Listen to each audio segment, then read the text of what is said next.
817 hash. Star 811 star 817 hash. Jemo kuget Go TV ilikuwa decision moja fiti sana kwa life yake. Usitake jua kuget machua mtimam za kuchekifuta ilikuwa ngori kuruka na zilidai mamkwanja. Alafu ikajipa. Jemo akawai discovery moja big. Siku hizi zinamshika mtaani akicheza pro na home ground advantage. Get home ground advantage ukijishikia decoder ya Go TV kwa bei nafuu ya 1,299 bob plus 1 month Go TV Plus. Enjoy the world's biggest leagues na cup competitions hii futa season. Go TV, love it.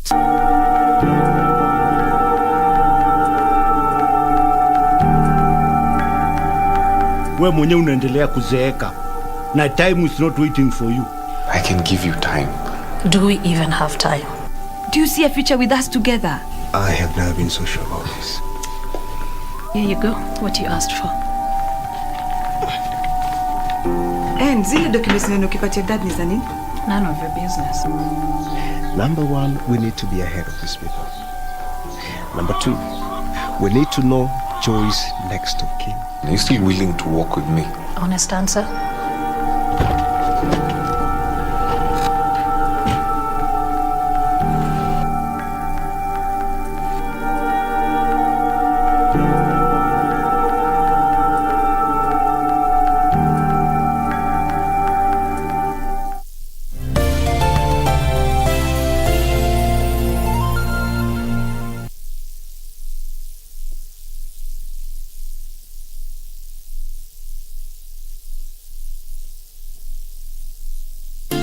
Nina imani siku za mateso zitapita. Corona, wewe umetoka wapi? Wewe ni mgeni wa nani? Ondoka, hatukutaki. Sungura na Kobe. I can't wait to see what is inside. Today I'm going to show you guys on how to make viazi bhajias. I've performed the drop kick, the round kick, the front kick, the back kick, and the 360. So this is the sushi chef. So this is the sushi chef. And that is my shape man ready. You always make me feel special knowing that you are watching. Nitapata mabawa, nitapaa, nyota itangaza, nitang'aa, ninayotamani moyoni.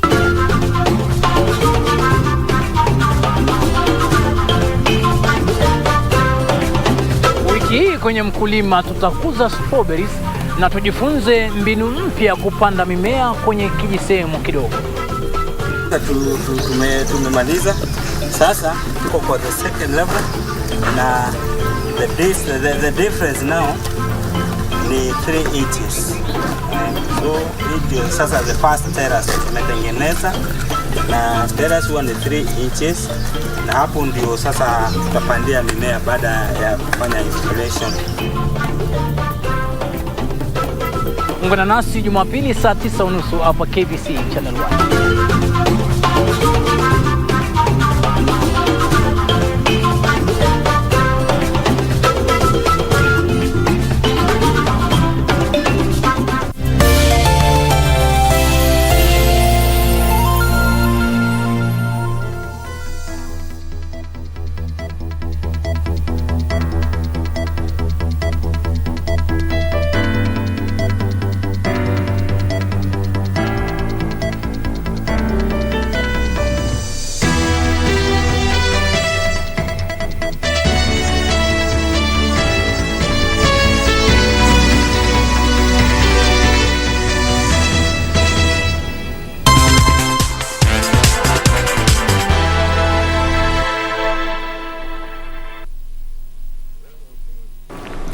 Good afternoon to you, and thank you so much for creating time to catch the latest on KBC Channel 1 Lunchtime News. My name is Serfine Achieng and I'm standing in for Ben Troy Njue. Our sign language interpreter is Lucy Mwaura. Of course, we have a lot going on in our country today.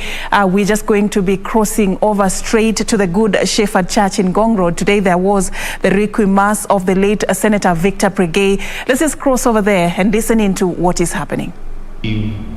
Just one more member was just walked in. aseme tu jambo moja, then I'll call leadership. I know we don't really have a lot of time, but just indulge me 1 minute. Maura, please, just 1 minute, please. Just say something, and then even if another member comes in, unless it is the deputy president ama the vice president, sipatiane ruhusa. Kutoka hapo naenda kwa leadership. Habari zenu. I'm very happy to stand before you here to give my condolences to the family and friends and members of this august congregation with regards to the passing on of Senator Victor Prengei, a gentleman that we knew each other in Nakuru, actually, the same county that he passed on the eve of the 2017 elections. And I can't quite remember how I got to get his number, but we met at a Nakuru hotel, and we were canvassing to make sure, because we had been slotted for nomination, that indeed we ended up being in the Senate together. Why? Because there had been some precedents before that whatever list had not been followed in 2013. We succeeded, and he ended up being a very good friend of mine.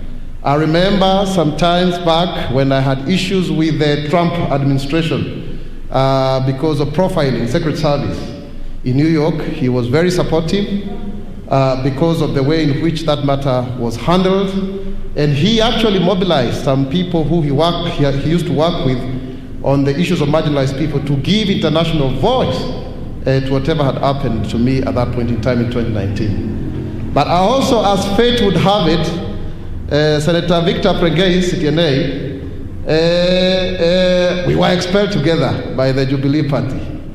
And we really, stood, together. We exchanged notes together. In fact, the most memorable photos that I see online are there when we got an injunction against that expulsion on the 9th of February this year. So he's really a great man. We always asked ourselves whether he would run for Member of Parliament. I saw him more as a technocrat, in my opinion. And I really think he loved his people. The fact that he made it to become the first Member of Parliament for the Ogiek community is that it doesn't matter where you come from, you can still rise to the highest, office of the land if you're given opportunity. So I really want to say,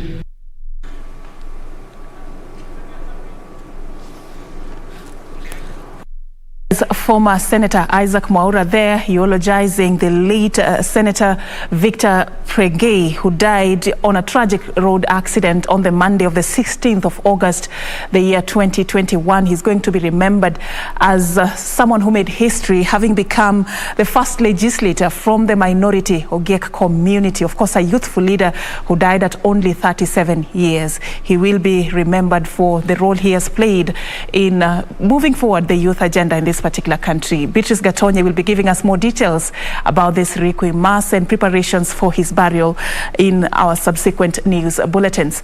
Now, moving on to Nakuru County, police are investigating the cause of a road accident in which 6 people died Wednesday evening along the Nakuru-Nairobi highway.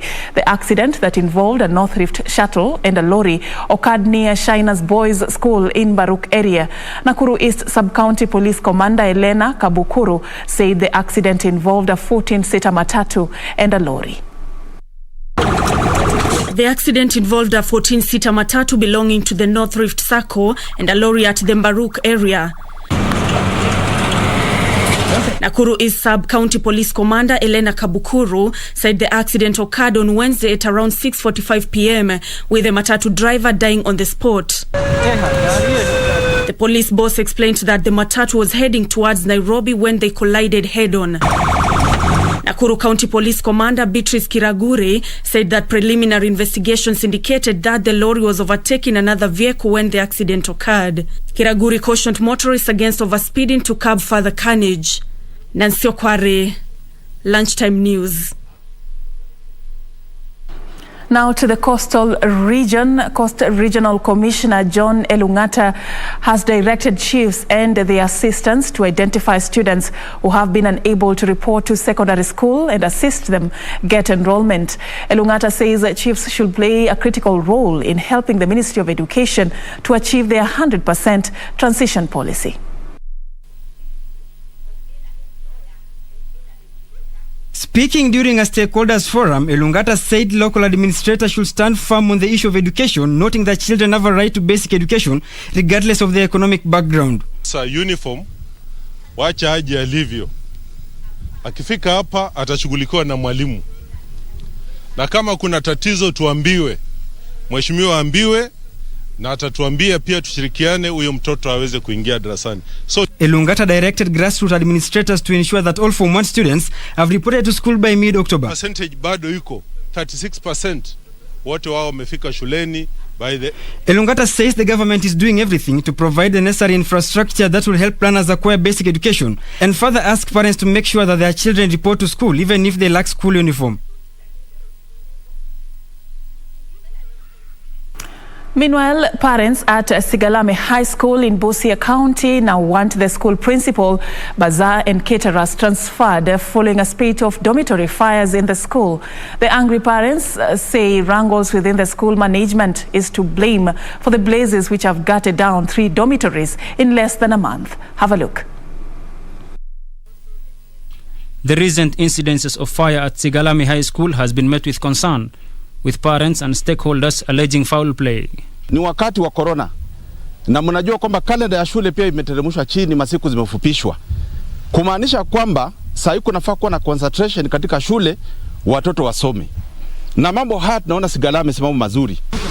The parents say that in less than a month 3 dormitories have burnt down under unclear circumstances. Na shopping ambayo the bazaars and the caterers had been given an okay to do the shopping. Calling on the government to save what is left of the school. The government will go to the root cause of these fires in Sigalame.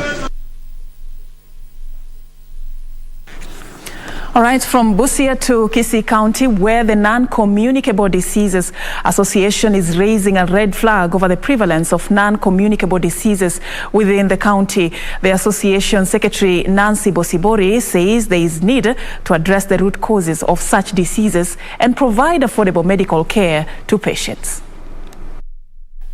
Diseases such as diabetes, sickle cell anemia, epilepsy and cancer are on the rise in Kisii County. Non-Communicable Disease Association says stakeholders must move with speed and address the vice. Bosibori said lack of medical insurance cover, poor access to means of transport and limited healthcare resources are among the challenges faced by people living with non-communicable diseases. Healthcare is not as accessible as it should be, and it is also relatively not affordable as it should be.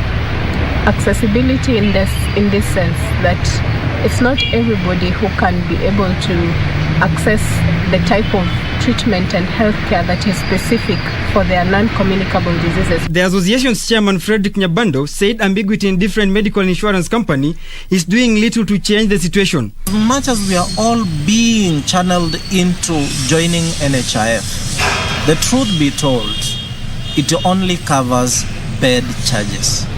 Every single thing, every other thing, the medicine that it covers can only come down to an antibiotic or a painkiller.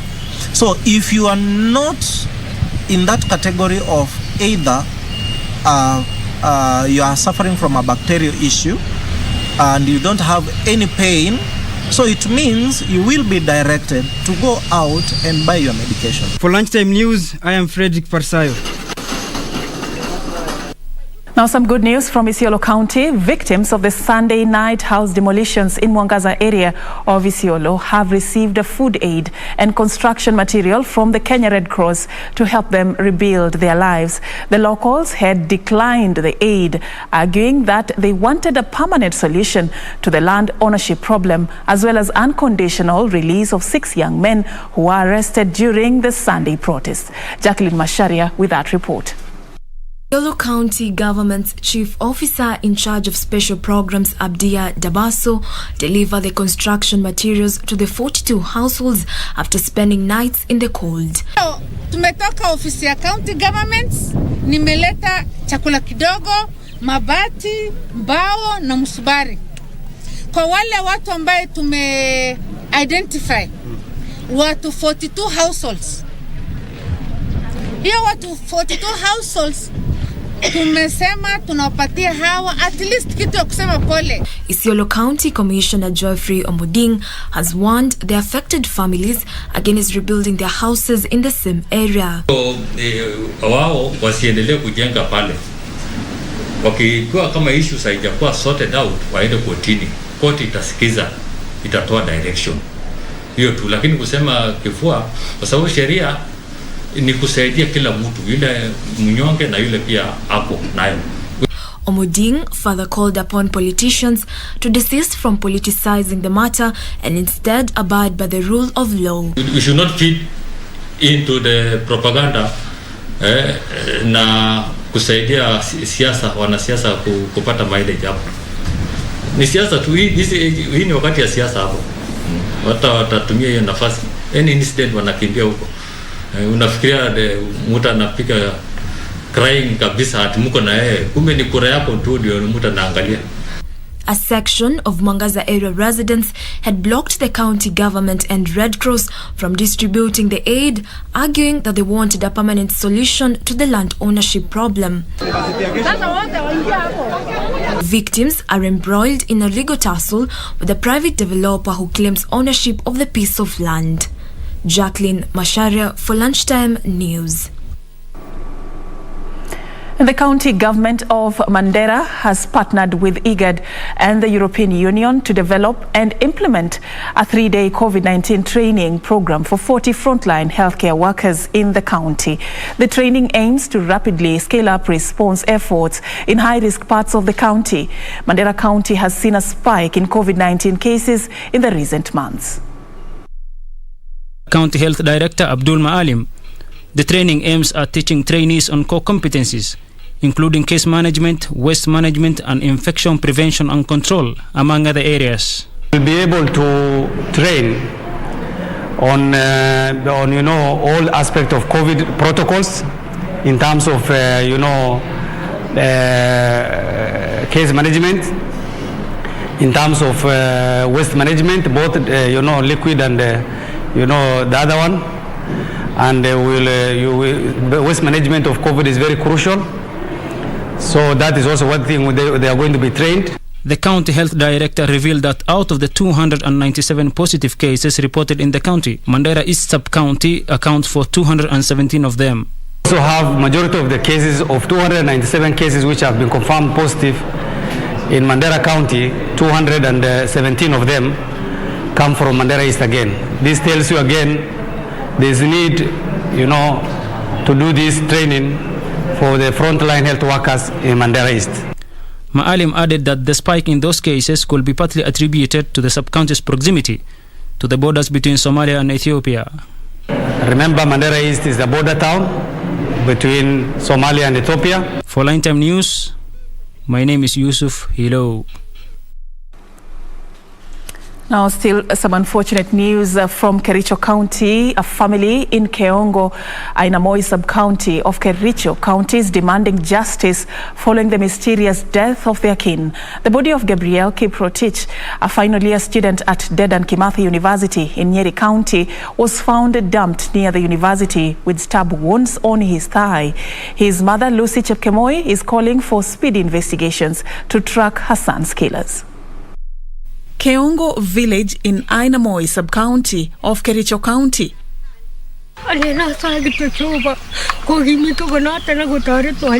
The death of Gabriel Kiprotich, a final year student at Dedan Kimathi University in Nyeri County, has left his family distraught with more questions than answers. According to his family, the late Kiprotich was last seen on Friday, only for his body to be found dumped near the university with stab wounds on his thigh. Ilikuwa Jumapili mwendo wa saa 8:30 hivi, ndio tukapigiwa simu na security officer ya university akatuambia kwamba kijana Gabriel alipatikana ameuawa. Na sijui ni sababu gani aliuawa, kwa sababu tulikuwa tumemtuma yeye aende shule, lakini tuliposikia kwamba ameuawa hata tulishindwa kitu ya kusema. Still devastated by the mysterious death of her son, Lucy Chepkemoi, a single mother, describes him as his only source of hope. Nikiwa single mother, ninahuzunika sana kwa sababu nilikuwa natarajia mtoto wetu akikuja akimaliza shule akuja tusaidie sisi wazazi. The family is now demanding justice and is calling on investigating agencies to ensure that the killers are brought to book. Tunaomba serikali yetu watoto wakienda shule wachunge kabisa. Sasa hata wazazi wengine wameogopa watoto wetu waende shule mbali. Naomba Matiang'i na CIT aletea sisi robot mara moja, mwambie sasa alifanya nini? Iko makosa gani alitokea wapi? Serikali fanya kazi. Really unfortunate news there. We hope that justice will be served in due course for that particular family. Now moving on, Parliament is inching closer to the launch of a 24-hour broadcast of its business. Bunge TV and radio stations will be dedicated to the public broadcast of all plenary and committee sittings in a bid to provide Kenyans unfettered access to legislative business. The Parliamentary Broadcasting and Library Committee is continuing with its tour of the Kenya Broadcasting Corporation infrastructure as it seeks to ascertain the national broadcasting capacity to co-host the Parliament's broadcasting stations. Parliamentary broadcasting channels, the one that will help us open the Parliament to the public, so that whatever members of Parliament do is covered and everybody is able to see and what's happening. Because initially we have had a problem whereby we normally use other information carriers, and the message and the kind of time given allocated to us is not enough to have all members of Parliament seen. The committee giving a seal of approval for the national broadcasting capacity to midwife the important move that will see members of the public have a clear picture of exactly what transpires in the bicameral parliament. Governance is about communication. If all those things are not enhanced, then it will be very difficult for our country to know what the executive does, what parliament does, what judiciary does. The stations are expected to be fully operational in the next 2 months. The capacity which KBC has can be able to give information to almost 100%. It is only a few places where it has not reached, and they have given us an assurance that by the end of 2 months, every corner of this Kenya, we shall be able to get information from KBC. We are going to ensure that we not only cover 99% of Kenya, but maybe in the next 2 years, we'll give it 100%. In the last financial year, Mr. Chairman, we installed a brand new machine to provide signal in Kenya, through which each county in Kenya can be able to have its own broadcasting channel. And on this, Mr. Chairman, we would want to encourage county governments to come and partner with KBC so that even the activities at the county assemblies are heard by KBC. The committee toured transmission stations in Yala in Siaya County and Kakamega County. All right, Matthew Langat watching from Transmara. Daniel Kadex, you say ever locked to KBC News. Kenya News is real. And of course, Timothy Ngaira, good afternoon. I'm watching live from Kitale. Thank you, Timothy. Evelyn Kavaya, you say you're in. And have a look. Essendi, you say you're present. Thank you so much. Keep the conversation going on social media at KBC Channel 1. We'll be sampling your views and your feedback. We value them. We are going to be taking a very short break. Right now, we are coming back with much more.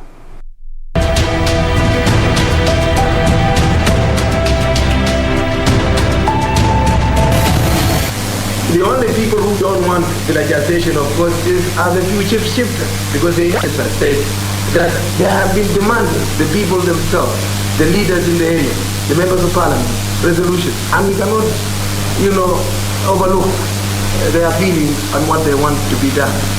Hence, what governs one's life, particularly in this area, is how they can obtain grading. That's why government put a manja or an area where they can be protected so that their cattle can graze within a certain area this time and then move on to another area to allow grass to grow in the area which they were grazing in the past and so on.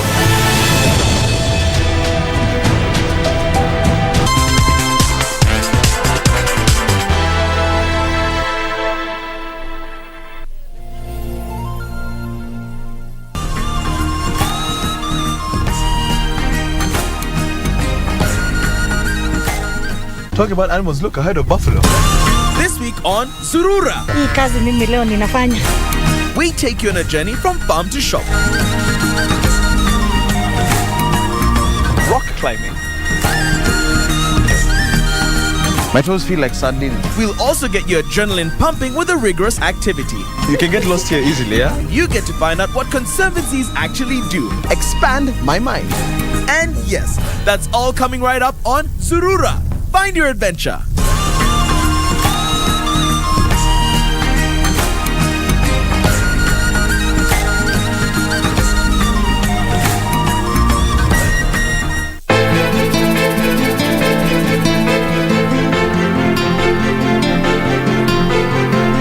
Nilifika vipi hapa?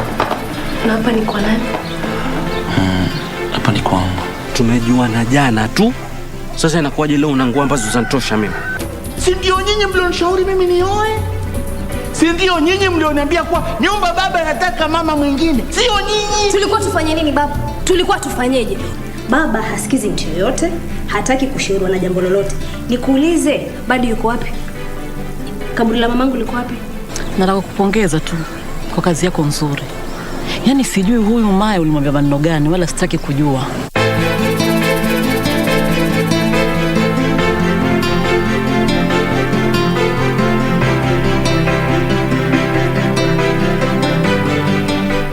Amarte de una forma diferente, de otro modo nunca. And when I give my word, I stand by it. So if the deposit is made today, first thing tomorrow I will go to the precinct and I'll declare that it was I who killed Horacio Espinosa and not your brother. Please try to stop my brother from pleading guilty on the day of his trial. Tell him it's for Amaya's sake. Because if the land she'll cede to Cesar, then he shouldn't worry because I will see to it that this does not happen. Tell him not to do anything crazy. We have agreed it will be early tomorrow.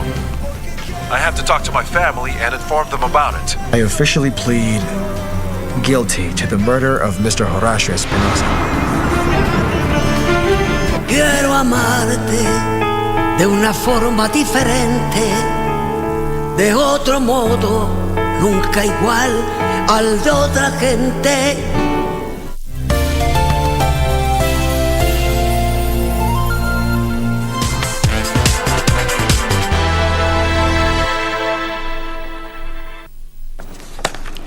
Welcome back, and thank you so much for staying with us. We now move on with more news. Residents of lower parts of Meru County and Isiolo are calling on the government to come to their aid to help them mitigate the effects of drought in the region. The locals are asking the government to provide them with food and water for domestic use after crops failed due to low rainfall. In Meru County, the area has been receiving very little rainfall for the last 2 years, leading to crop failure and low yields. Na wale zao zilisurvive towards the end, wakati zilifanya flowering zilikauka. Locals say school-going children are the most affected. Tunajua hata kuna wengine wanaenda huko shule hawanja kula, na hiyo ni shinda itafanya watoto hata wakati wanasoma wasisome mzuri, sababu mtu akiwa na njaa hata akiwa kwa darasa hakuna kitu atashika. Residents are calling on the government to take action by digging boreholes to facilitate irrigation farming and enable them to grow crops all year round and increase output. Ungekuwa na pesa, watu wakasaidiwa wakapata maji, watu wangeweza kujisaidia hata kama utapanda mahindi. Parents in the area say they are in a dilemma as they do not know how they will feed their children when they get back home from school. Now, a bit of return to normalcy for IDPs of Lake Naivasha. Close to 1,000 families who are displaced by the swelling waters of Lake Naivasha have started returning to their homes in Kihoto Estate in the outskirts of Naivasha town. Some of the homes are, however, still submerged in water, with others having been vandalized. Caroline Kamau with that report. 1 year after they were displaced by the rising waters of Lake Naivasha and pushed by poverty and lack of rent, tens of the victims, who were mainly landlords, have started to return to their homes. Most of their homes have, however, been vandalized by gangs. Stanley Achieng said tenants and farmers who are involved in farming around the lake were the most affected. Wakulima walipata shida sababu vyakula vyao vilienda na maji, ama mahali wangepata mapato yao, hiyo hali yote iliharibika. Kwa hivyo ikawa ni shida kwa mkulima na vile vile ambao wamejenga mahali hapa. Oshiangi says water levels are now dropping gradually, giving them hope that they can return back to their homes and farms. According to the area MCA, resettlement plans are at an advanced stage. Kabla ya hiyo, hawa watu wameanza kurudi kwa manyumba yao. Kama ile boma mwenyewe amerudi. Huyo mama ndiye huyu wako hapa. Amerudi kwa ile nyumba yake. Letu kama serikali ni kuwasaidia. Kwanza kuna ubu nyingi sana. Officers wetu wa health ningetaka wakuja na dawa, wapige dawa huku. Sababu ya maradhi na magonjwa mabaya yale yanaweza shuka mahali hapa. He at the same time lashed out at security officers who were harassing residents who were engaging in charcoal burning from trees that had crushed around the riparian land. Early in the year, the Ministry of Environment forced a task force to study the rising lakes in Naivasha, Nakuru, Baringo and Turkana, but the report is yet to be made public. Caroline Kamau reporting for Lunchtime News. And a family in Mudhurwa, Nairobi County, is in agony after a fruitless 3-month search for their missing kin. 1.5-year-old Joel Ombura Araka was allegedly kidnapped by an unknown woman while playing with his mates near their family home. The family is now calling on anyone with information of his whereabouts to report the matter to the nearest police station. Zainab Wesula says the last 3 months have been painful and agonizing as a search for baby Joel has led to nothing so far. Joel Obura Araka was last seen on 26 May 2021 around 3 p.m. Alikuwa anacheza hapo kwa duka karibu na kwangu na watoto wengine. Kati ya watoto kulikuwa na watoto wakubwa, miaka 5, miaka 6, hata miaka 12. Na kulikuwa na msichana alikuja akakaa hapo, msilimu mweupe. Na huyo msichana ndio alichukua mtoto wangu, akampatia biskuiti, akaenda na yeye, na kuna wenye walimuona lakini wakaona tu correlated na huyo msichana. Zainab says she has tried all she can, followed all leads, but none has led her to her son. She says the police have so far provided nothing substantial on her son's whereabouts. Nimeenda hapo kila saa, hata wameshanizoea, nikienda ni kama wanani-ignore, sisaidiki. She is pleading with anyone with information which will lead to the return of her son to report it to the nearest police station or contact her directly on 0719 12 8282. Reporting for Channel 1, I'm Love Miriam. We hope that that baby will be reunited with his family soon. In case you have any information, please present yourself and share that information at the nearest police station. Now, on to what is happening elsewhere across the globe. Japan has suspended the use of about 1.63 million doses of Moderna vaccine due to contamination. The Ministry of Health says foreign materials were found in some doses of a batch of roughly 560,000 vials. Takeda Pharmaceutical Company, which sells the vaccine in Japan, had put 3 batches on hold out of abundance of caution. It said an issue of manufacturing contract site in Spain was the likely cause and that it would work with regulators to investigate the matter further. Reports show that the contamination also came from 7 other vaccination centers. Elsewhere, Western countries have warned of a terror attack on Kabul airport, where thousands of citizens are gathered. The warning comes as efforts to evacuate people seeking to flee the country enter their final phase. Westerners and Afghans who worked for foreign missions want to leave after Taliban militants came back to power. Finally, a man has been sentenced to more than 6 years in prison for plotting to kidnap Michigan Governor Gretchen Whitmer over the state's COVID-19 restrictions. Ty Garbin was part of a group of more than a dozen men accused of involvement in the plot. 6 of the group members have been charged in a federal court, and Garbin, 25, is the only one to have pleaded guilty. A further 7 face charges of terrorism and gang-related offences in state court in connection with the plot.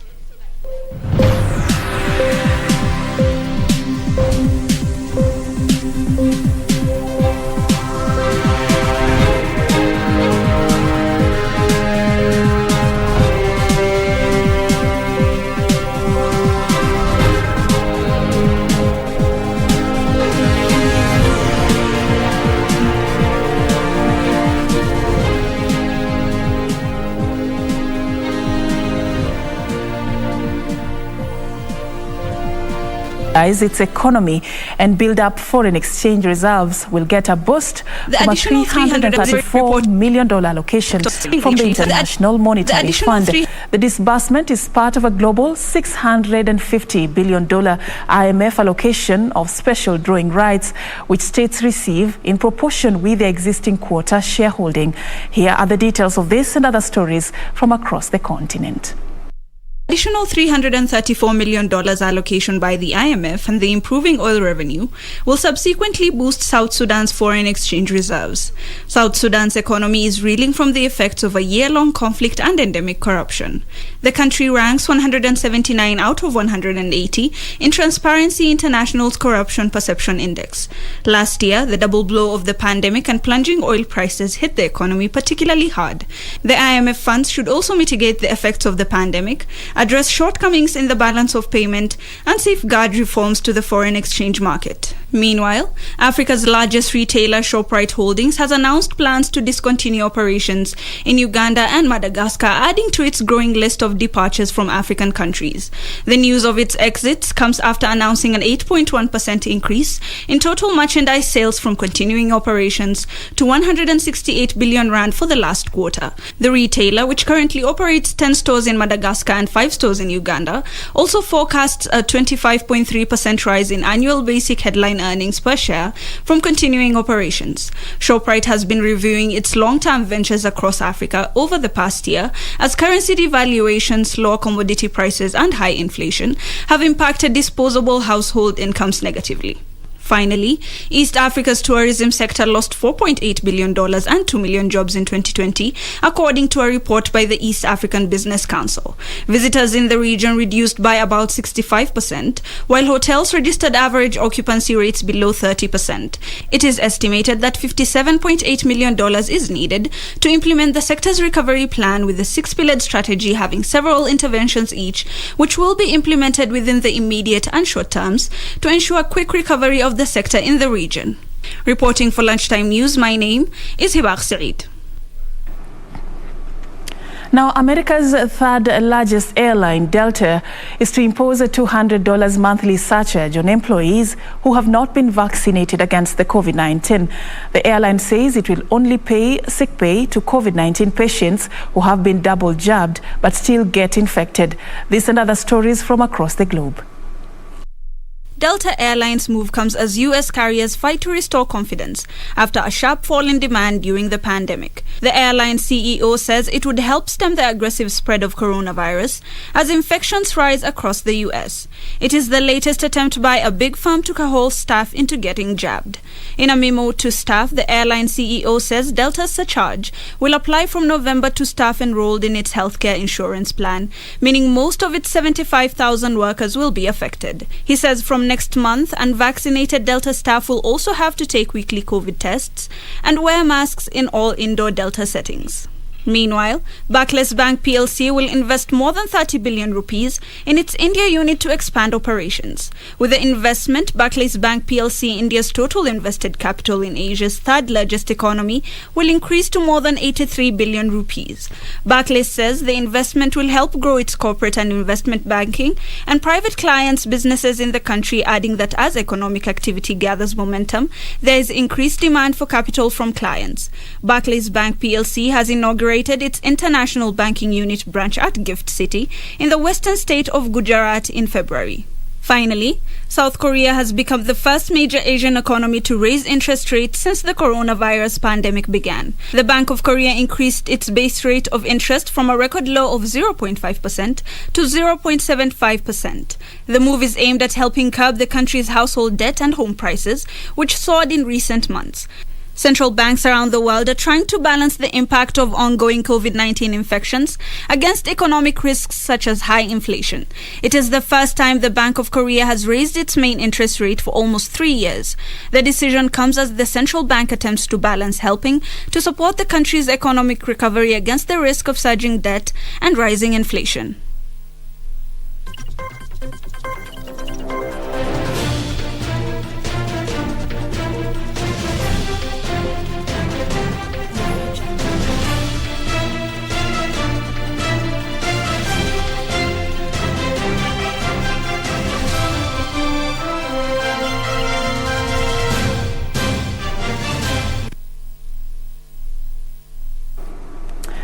It's now time for us to focus on the sports and news. And Pierre-Emerick Aubameyang's hat-trick helped Arsenal to a welcome first win of the season as they beat a young West Bromwich Albion side